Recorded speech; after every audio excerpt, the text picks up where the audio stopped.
People sometimes ask me, why should I look for a church and join a church where they practice church discipline? I mean, why would I go into something if they're just going to kick me out, right?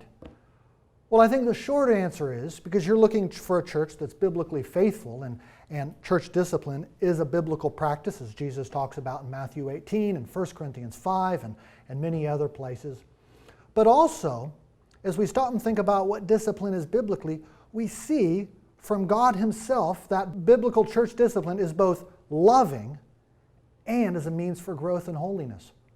I'm thinking of Hebrews 12 where God says, for the Lord, or the writer says, for the Lord disciplines the one He loves and chastises every son whom He receives.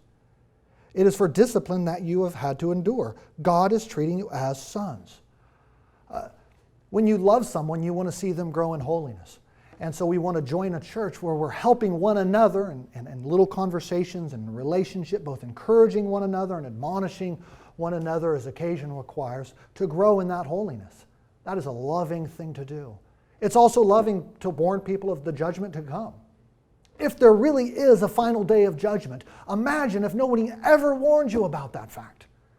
What is church discipline? Is it an act of retribution? No, it's a little picture of judgment now to sort of wave your arms and say, bridge out ahead.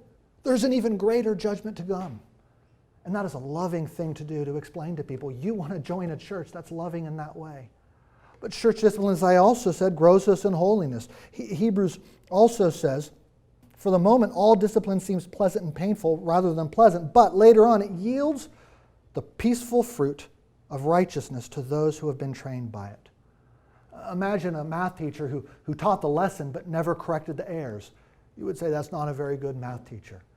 And so church discipline also grows us in righteousness and peace, says Hebrews 12. Friend, you want a healthy church, look for a church that practices church discipline.